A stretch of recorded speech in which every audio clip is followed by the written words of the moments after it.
விஷ்ணு பிரமா நந்தி 12 ஜோதிலிங்கம் வெளியே இழுக்க வச்சிட்டாரு.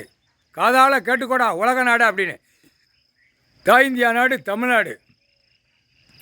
மதுரை எம்பி கணக்கு வெளியே விட்டானா இப்போ இங்கே கைலாசத்தில் உட்காந்து அடிக்காரு. புரியா?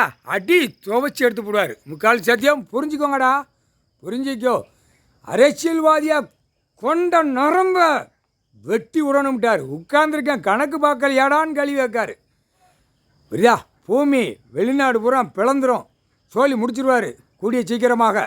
அதுக்கப்புறம் டெல்லியிலும் தமிழ்நாடு வரைக்கும் ஒரு ஆட்டி எடுக்கலை. தழுவி ஆதார கார்டு கிடக்கிறோம். வீடு தான் கிடக்கணும். வெதர்லேயும் எத்த வேண்டிய இடத்துல எத்துறாம்பார் வானரப்படையாச்சு. முக்கால் சத்தியம். நீதிமன்றம் கோர்ட்டு டெல்லியில் இருக்கிற வானரப்படை இராணுவ வீரர் உள்ள பூரா சட்டங்களை பூரா அப்படியே அமைக்க வச்சுட்டான். இல்லைன்னா இவ்வளோ சேட்டை பண்ண முடியாது. எல்லாம் தூக்கி இவ்வளோ சேட்டை பண்ணுறவனை பூரா நசுக்கி எடுத்துக்கலாம். நசுக்காமல் விட்டு சட்டத்தில் புளுத்தி இருக்குது ஓட்டை இருக்குன்னு ஆட்டி வச்சுட்டான் அந்த அரசியலாகி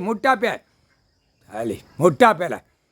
என்னடா சாப்பிடுத நீ போட்ட உன் வீட்டு குடும்பத்துக்குள்ளே தட்டில் வச்சு சாப்பிடுத. உனக்கு என்னடா அறிவு இருக்கும்? அரசியல்வாதி உனக்கு என்ன அறிவு இருக்கும்? அதை திங்க போய் தாண்டா பூமி அழிக்க அசிங்கத்தனம் பண்ண கவர்மெண்ட் வேளாக்கிறோம்லாம் அழி இல்லை அடி பூரா பாவ கர்ம வினையை செஞ்சு வச்சுருக்க. தூக்கி போட்டு மேய்ச்சி விடார். முக்கால் சத்தியம் புரிஞ்சுக்கோங்கடா. மதுரை எம்பி உள்ள பாராளுமன்றத்தில் 12 ஜோதிலிங்கம் கணக்கு இட்டான். விஷ்ணு பிரமா சிவன் 3 தலைச்சக்கரம் அதையும் வெளியிட்டான். பாரு எம்பியை பூரா கொண்டு போய் அமுக்குவார். கடவுள் தான் கொண்டு போவார். கடவுளே இவரே கொண்டு போய் பாராளுமன்றத்தில் மற்ற அப்படியே பூமியில் கீழே எம்பி பூரா பிரதமர்லேருந்து எல்லாம் ஆக்கங்கட்ட கூவி அப்படியே பூமி கீழே இறக்குவாரா. கண்டிப்பாக நடக்க வேண்டிய நேரத்தில் அடித்து அப்படியே உள்ளே இறக்குவார். இங்கே தமிழ்நாட்டில் 40 உள்ளே கொண்டு அமைக்கிறார்.